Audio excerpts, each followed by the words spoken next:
welcome to Idle Red Hands Weekly. I'm Jeremy. I'm Chris. And what is Idle Red Hands Weekly? It stands on the brink of destruction as the vast realm called the Shadow Deep slowly swallows everything in its path. As armies fight to contain the tide of evil creatures teeming out of the black clouds, the kingdom's best soldiers, the Rangers, must venture deep into the shadows to gather information, rescue prisoners, and ambush enemy supply line. It is a desperate fight against overwhelming odds, but every little victory brings another day of hope. What's that from? So that is the setting for Rangers of Shadow Deep. Rangers of Shadow Deep is a either solo or cooperative miniatures game by the creator of Frostgrave. Right. You've talked about this before. Right. So that was previously only available as a PDF. Okay. And now Modiphius is going to produce a deluxe edition of the book. It's going to have additional art and then also refined mechanics and then additional mechanics that are going to allow different types of play. So, for example, they're adding challenge levels to all the scenarios. As you add cooperative players, you can make the scenarios more difficult. Okay. And so solo play is kind of the default setting for everything, but you can add 3 or 4 Rangers and then change the difficulty to make it a bit more of a challenge. So Joe McCullough, the creator of Frostgrave and now the creator of Rangers of Shadow Deep, said, with the help of Modiphius, it is wonderful to bring this improved edition of the game to a wider audience, and I'm looking forward to seeing many more people join the ranks of the Rangers. And I think they're probably doing this because it didn't get as much attention as Frostgrave. I think Frostgrave was very popular because it's, it's miniatures agnostic. It's just a rule set, and you can use, so we were using the Lego mini. Yeah, we were, yeah. I think this is a system that they put a lot of time into, and it didn't catch on the same way that Frostgrave did. Well, do you think that's because, and speculation here, this game wasn't through Osprey Games? It just didn't get the attention. Having Modiphius kind of do a deluxe version of it, so it's going to be a hardbound, nice edition. Yeah, so it's going to be updated rules, combines all of the character building elements first presented in Temple of Madness, which I think was the first setting. Expansion, right, okay. And it also includes dozens of new pieces of art by Barrett Stanley. There's just going to be small tweaks and improvements to the rules, but of course, the biggest change is the challenge levels. Right. Yeah, so previously this was only available on DriveThruRPG. Oh, I guess only as a PDF. Right. I wonder if that had anything to do with it. That could have been, yeah, because I think that both Gaslands and Frostgrave, because they were books, it made me want to take a look at them a little more seriously. When something is only a PDF, for some reason, I just don't take it as seriously and just because this is going to be a lot of pages to print unless you're going to be looking at it on a tablet. But the idea of a solo miniatures game, it was very interesting, and this story seems pretty good. I've watched a few people play through the opening scenarios. It's good timing because the thing that's interesting about this for me is you have to come up with miniatures for all of these different scenarios and settings, and there's nobody doing licensed anything, and so a 3D printer makes that a lot easier. So you just buy one spider model and print it 6 times, and you get your 6 giant spiders that you need for the scenario. So that'll help things be a lot easier to set up because there are very distinctive things you need. You'll need a hut, and you'll need this, and you'll need trees here, and because you're a ranger and it's a lot of forest encounters and things. Is the game playable without those miniatures? I mean, obviously they're going to enhance the experience, but I mean, could you just use tokens? I'm sure you could, yeah, because as long as it's something that you could measure from, and so if you used a standard inch circle base and you could still do the measurement and everything. I'm not sure as far as height, if the rules for visibility and line of sight, I'm not sure. I'm sure you could, and maybe that's what some people had done, but the whole setting and experience I think would be really fun. So I'm really excited about this, and I think the timing is good as far as seeing a new version of the rules in a nice kind of complete volume. So just the idea of solo, and I wonder if that is the thing that just didn't really click, because with Frostgrave you can get multiple people excited and everybody can have their bands, and if it's just solo, I don't think people will really want to do battle reports or do recordings of sessions if it's just them talking. Well, you say that, but aren't there a fair number of video game kind of playthroughs and stuff where it's just, this seems like the same thing, just in miniature war game or TTRPG format, which it seems like it could be popular, but maybe the appeal of role-playing game actual plays are listening to the interactions between people. Especially for live streams, for streaming for video games, it's more of a hang. People are they're playing games and they can kind of multitask. Right. And I think with a miniatures game, you're going to kind of be focused on this. If someone's asking you a question, you're like, okay, wait, where was I? Who was attacking? Oh, okay, wait. Yeah, it might not work quite as well. I mean, if you had a group of people and someone was kind of paying attention to chat or whatever, I think that could be a fun way to do it, because when it's cooperative, it's not so intense. Someone is always paying attention to turn order and what's going on. Role-playing sessions can tolerate live streaming kind of being invaded by people asking questions, but I'm not sure miniatures games, will work as well. So, and maybe people are reluctant to do it and also reluctant to watch it because it spoils it. It's a story. But yeah, the spoilers for watching them. But I guess for this kind of, miniatures game, okay, failed that scenario or think I could do it better. What are other people doing for the scenario? Maybe spoiling it is a factor in why it wasn't as popular or it might not be as popular. Right. Yeah, so do you think this reprinting, this kind of deluxe edition is going to help the popularity? I have no idea. I am surprised that the first edition was not as popular as they wanted it to be. Maybe, like you said, the PDF only kind of hurt it as getting into itch.io. PDFs are, for me, more appealing because they're not easy to produce, but they're portable. I also still do fight against the feeling that this is worth less because it's not a physical product. So maybe, as you said, there not being a physical book for this Rangers game is what hurt it. It's a difficult balance when you're producing a PDF to make it printer friendly, looking good on a tablet, because there's so many things that if they're really gorgeously produced and they've got like dark background and light text, it's like, I'm never going to print that. Yeah. Having printed off a bunch of pages for the upcoming Alien game, again, I feel your pain when I'm just like, this looks fantastic. It's a pain in the butt to print. And if it was on my home printer, I would never do it. Right. You got to have a good job with a big set of copiers. Yeah. And enough plausible deniability to like, what's this Alien file in the printer queue? I have no idea. I'm sorry. As I collect these 400 pages. Yeah. Nice news. And we may have a review copy of the PDF for that to take a look at. So we'll give you our thoughts as soon as we have that. As someone who's interested in solo role-playing games, I'm interested in seeing what this looks like. It's very similar to Frostgrave where there's RPG elements where you're leveling up basically your band of rangers and kind of deciding who you're taking with you and solving a mystery. Like they were saying, you're actually fighting back this evil, so you progress at certain points in the campaign. Yeah, I'd want to see how kind of the campaign plays out or if the choices you make during the game affect later scenarios and stuff like that. Because if they don't, they kind of feel meaningless, which I think defeats the purpose of campaign play. No, that's very true. Since the last time we talked about it, so that night and then last night, I was able to play the high school RPG that I made twice. Yeah, so there are 2 sessions of that. Everyone that's in that entire workshop was able to experience it, and some more interested than others. I think the first That's night, a polite way of saying it didn't go over well with some people. First night introduction went well because it was such a mystery. It's like, what is this? Oh, right, okay. Yeah, for a lot of the players. And then it was a mixed group the next time, and so some had played, some had not. So there were some people very excited, and others are like, okay. Oh, this again. Yeah, okay. Right. But it was good. The real simple mechanics worked well. It was easy to explain, and it was easy to explain just while playing it, while doing it. So some of the fun things that happened is I kept track of failed and success rolls against certain NPCs, and so ultimately the prom queen ended up becoming the bully, and just kind of every time someone was charming or successful in a social role, she became outraged.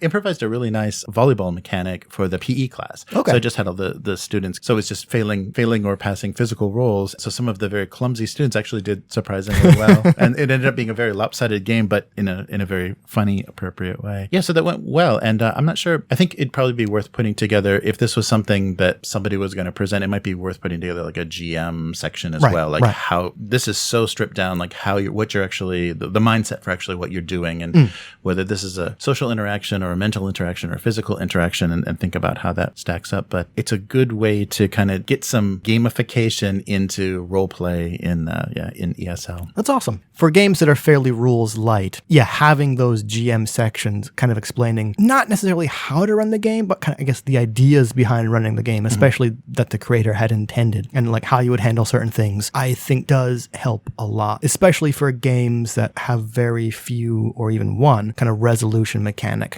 And like you said, for physical, mental, social things in your high school RPG game, it all sounds like they got resolved the same way. So advice or points on how to make them feel different probably would be a good thing to include in the GM section. Right. If there's any desire for anybody to see that, just give us a comment and I'll post that somewhere. But it's just a very stripped down D20 kind of fun way to just basically have a narrative kind of role play. Coming up, this will be a little Christmas event, and hopefully we can live stream this. We're going to do a session of War Room. So World War II. That massive, huge box that's going to take up 5 tables spread out. I got to figure out how I'm going to set up cameras for this, because I'm definitely going to need something overhead the whole time. And it's going to have to be real far away to capture the whole board, isn't it? So we'll see, but hopefully if you want to see World War II, I think starting in 1941 replayed, you can enjoy that. How closely do you think it follows the actual world? Because I owned, but never played, Axis and Allies. And it seemed like I understand historical games. Like the setup was pretty much accurate for the time. And it seemed like the game would play out the first couple turns. The optimal thing to do for the different countries were what actually happened. And I understand why you would do that from like a historical recreationist angle. But as like a game, I wondered how fun that would be. Like if you do try and do something different, you're probably going to be at a disadvantage. So do you think War Room would have the same issue? I'm curious, yeah, because this is kind of a refinement of that original idea. It's the original creator of Axis and Allies. So if, Larry Harris kind of is taking into account the years and years of basically playtesting of that system, and he's got a lot of experience with kind of historical recreation. And I think that's probably the challenge. I mean, that's why we have fantasy role play that we have now, because people just got maybe frustrated with historical recreation. And I don't know. I think that's got to be a balance. And it probably depends on the players as well, because I'm sure there's people that want to stick very strictly to let's just see how this plays out if everything happened exactly as it did historically. Or if we want to shake things up and have a very strange approach, like take a radical approach to the Eastern Front, how Russia was going to deal with Germany or whatever. If you did something very random and odd to kind of see, well, what would happen if? And I think a mix of those kinds of players might not be a very satisfying that's a good point. Yeah. Why are you doing that? That's not what that country did. Right. Because you have the starting resources. Like, everything is set basically historically, the types of troops you had, the resources you had, and everything has to be historically accurate. But then what you do with that afterwards, I think, is maybe open to what the players want to do. So, yeah, it'll be fun to see. And how long do you expect it to take? I don't know. We're gonna come in as early as possible. So it's supposed to be 2 hours per player. So right. So, I believe that. Yeah, sure. So we'll see. That game might just have to stay set up somewhere.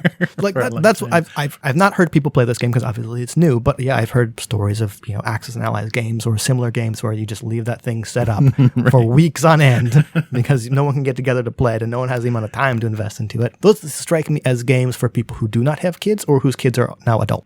Right. Yeah, I think with that many pieces, you can't, you couldn't possibly leave that alone with anybody interested in touching all those little things. And also War Room is it's all stackable token based, so there's no tempting little battleships or little soldiers that you might want to play with. Pretty much anything is tempting at a certain age. I guess they can all be swallowed though. Yes, they can all be, more importantly, they can all be chewed up. Right. So it's almost, which is worse, to have it be swallowed or to have it just be like chewed up and left there as a reminder that your game is now partially ruined. So look forward to that. That'll be a Christmas event. So if you're stuck at your relatives, tune into the Idle Red Hen's Twitch and see what we're up to. Speaking of stuff that can be chewed up and spit out, I am now the proud owner of over 1,200 business cards. Ah, nice. Yeah, I ordered 500 copies each of my Hunger and Thirst games. And from what I can tell, they look fine. Like I haven't opened up the packs, but I got maybe about like 150 to 200 extras the of overrun, each, which I guess was either overrun or they don't appear to be cut incorrectly or have any mistakes or anything like that. Nice. I haven't looked at them super closely because I am paranoid that there's going to be a very glaring and obvious typo somewhere on these cards. I haven't found one, and I'm not saying there is one, just that's the feeling I have. Right. Picked those up the other day, and I haven't updated the product pages on itch with the information. Shipping these things is going to be fairly minimal, so like the $3 price, I think, includes shipping as well. But I'm going to start shipping these out. I'm going to have to be fulfilling stuff by hand, so it might take a while. But I just said it's okay, $3, which gets you the PDF version, also gets you a card, and then each card after that was just like $1. So people who've done like $5 or $6 or whatever dollars are going to get multiple copies of the card. Nice. Bring a couple of those in. I'd be curious to see how the final they look pretty good. Came out. Oh, nice. Warning, or not warning, but they are Japanese-sized business cards, which are slightly larger than U.S. business cards. 91 by 55 millimeter or something like that, which is slightly bigger than the 2 by 3.5 that we normally have. Right. Not gigantically so, but yeah. Nice. First thing I've had professionally printed in the game, so it's kind of nerve-wracking. That's why I'm saying I'm expecting there to be a typo that I somehow missed. That you now have 500. Exactly. Yeah. I'm also getting ready for tomorrow's Alien RPG game that we're going to do. We're doing the Hope's Last Day cinematic scenario from the back of the book. We're going to have about like 4 players, 2 of which have played or run the game before, and 2 that haven't, I believe. So what you said about the mixed game for your high school game. I'm kind of wondering not wondering what's gonna happen, but there's going to be a mix of exposure levels to the game. I did, and I said this on Twitter, the adventure scenario presented in the book, that Hope's Last Day, is clearly stated as being sort of the third act of a 3-act cinematic campaign. It's just kind of supposed to give you a taste of what cinematic play could be. Looking at the agendas for the characters, and I'm not going to spoil any of them, I feel that they jump to the end game too quickly. The way things are worded, like, yes, it would, if we had played 1 or 2 other acts prior to this, okay, sure, these are our logical conclusions. And having watched the debriefing that we did and getting all people's different opinions on what the agendas felt like and whether they pushed them to do it or not, I kind of want these agendas to be a bit more vague at the beginning rather than, in my opinion, is kind of spilling stuff and pushing right towards that final resolution. I see. So I don't know if I'm going to have time. They might just be horribly scrawled chicken scratches on pieces of paper. I'm going to try and come up with one more kind of Act 1 agenda for each of the characters. That's sort of a logical extension, or I guess not prevention, a logical first step towards that agenda that's in the book to try and make things a bit more vague and stuff. I guess maybe spoiling a little bit, like we said with when you ran the Chronos game, Chariot of the Gods, the scenario says that players should be allowed to explore freely for a bit first before things start happening. And they say the same thing here. You're kind of encouraged to allow people or players and characters to explore the colony. I kind of feel the agendas presented are at odds with that. Oh, wow. Okay. I mean, not irreconcilable, but just the agendas say do this thing, which severely, I feel, shortens the exploration time if you're following those agendas.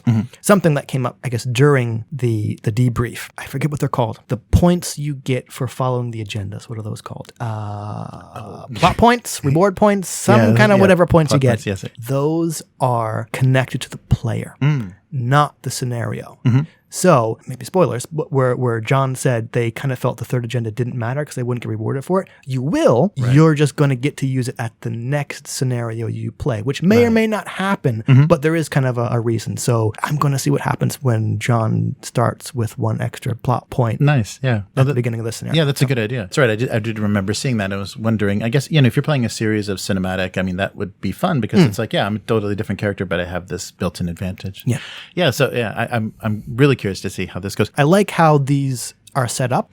They're the kind of overview, locations, events. The Chronos one was big, and you and I both ran into the same issue of kind of having to flip back and forth as players explored various parts of the map, and there was a lot of kind of hold on, reading a section, hold on, reading a section. This might suffer from the same issue. However, since it's a much smaller scenario, there are much fewer locations. However, I don't know how you would avoid that problem, apart from memorizing stuff or having lots of sheets laid out so you could kind of quickly glance at stuff. Right, so right. I think I'm going to have to say right up front, seems like a pretty deadly scenario. I mean, not that the one on the Chronos wasn't. Right. I'm just saying, spoilers, this one actually involves xenomorphs, and we all know what happens when you shoot one of them things. Yeah, right. So, yeah. Oh, that's right. Yeah, it's going to have a whole different table of wackiness. Yeah, because there was no acid for blood last time. There was no acid for blood in the one we played. There was that real nasty, virus stuff that no one in either the game you ran or the game I ran got exposed to. Yeah, right. So nobody was rolling against virulence. Yeah. Yeah, I'm excited to see what happens. Again, I think the scenario is really well presented. The characters are interesting. The agendas are decent, but as I said, kind of jumped to the action a little too quickly for my taste. So I know I kind of have this pet peeve about playing the game as intended first. I'm not going to do that here.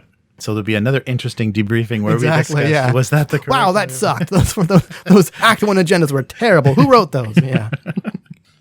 Well, something that came back to Kickstarter after a first unsuccessful campaign was Kisarta. So Kisarta is a 5e setting done by the Italian company Isola Ilion Edizioni. Yeah, say that 5 times fast. Yeah. It's for 5e, and it's going to be published in both English and Italian. Okay, that's cool. And we talked about this before. So all the basic character classes and races are going to be included in the setting, but they're also introducing, and some of these are based on stretch goals, but they're also introducing new classes, new races, and of course new spells, because basically your character wakes up in this realm of the dead. Oh, and interesting. So, yeah, so the setting is, so it's a world of danger and horror. The characters face chaos, insanity, and damnation, as well as dangerous enemies and frightening monsters. The netherworld realms of Kisarta are ruled by unholy and terrifying beings and inhabited by the souls of the dead. So I guess basically this would be if your characters had all died in a campaign that was like a total party kill and they woke up in this other world.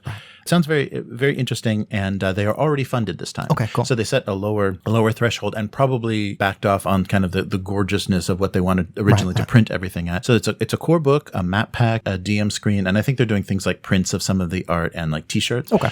But not going completely all out, and they're already funded. So this will happen, and there's, of course, a digital version and then a print version that includes the digital as well. I like the art, and I thought it was an inspiring setting. So it's definitely worth taking a look at that and giving these guys some attention. So I think it's fun stuff. And again, more 5e. Yeah. Well, as we discussed before with, I guess, what the Filipino mythology inspired 5e setting, you said this is a good way to kind of show the differences that have been introduced mechanically based on the setting, because 5e is kind of used as a baseline. So you can say, oh, this is where things are different based on the setting, or this is what they did to kind of make it feel like you're undead, whatever with this game. So while 5e isn't my favorite game system, it is the most popular, and so I can't fault people for using it. And as you said, it allows you to kind of easily see what's different if you're already familiar with the game. Right. Yeah, so we'll put a link to that, and there's a few more weeks left on this campaign. Backing that will start to unlock more of their intended changes, like character classes and spells and additional settings. So yeah, take a look at that. So that's Kisarta on Kickstarter. Point of advice, if you do decide to play this, just start everybody like in the realm of the dead rather than doing a first session that must end with a total party kill, because that would be a waste of a first session. Right. Just say, no, we're starting this game. Make characters that are already dead, because you're starting that instead of saying make characters and then killing them. Yeah, because I didn't think of that. That would be a very funny way to go. Yeah, just like you say that now. You say that now. Just with any number of other scenarios where the GM goes, oh, that's going to be real fun, and then only after playing it do they go, oh, the foregone conclusion of forcing the players and characters to be here. Yeah, I see how that's not fun. Yeah. Right. You spend all this time, specking out your character, and oh yeah, you're dead. So re-roll in this new lose all realm. your stuff. Yeah. You can change your race if you'd like. Yes. So where can people find you? On Twitter, as ever, as where I constantly flog my games. And I think thanks to someone who did a live playthrough of both Hunger and Thirst, which I thought was incredibly brave, given the subject matter and the possible personal stuff that game could get into. I think the tagline for my games are going to be games that make you blush. Nice. I can see that logo already. Yeah, really. What would that logo be? Anyway, that's Hivemind. HYVEMYND. Hivemind across pretty much every social media site. How about you? And I do a weekly live stream of my single panel gag cartoon. So if you go to abusecartoons.com, that's the homepage. And then both on YouTube and Twitch, you can find me at Abusecartoons. Twitter, you can follow the cartoon at Abusecartoons. And the archive is on gocomics.com/domesticabuse. And if you'd like to get in touch with Idle Red Hands, idleredhands.com, on Twitter at Idle Red Hands, and Instagram and all that good stuff. And if you'd like to support the podcast and get more involved, please visit patreon.com/idleredhands, where you can see the full debrief of that Alien campaign that we did, the first cinematic starter, and possibly another. Ooh, yeah. I was going to say, the Patreon is the only place to see that full hour and 20 minutes. Uncut debriefing, yeah. Right. Yeah, if you'd like to see everyone's reactions and opinions to what happened in those 4 sessions of that one shot. Yep. Yeah. So that's it for this week. We'll be back next week. Goodbye. Later, mortals.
on some Sonic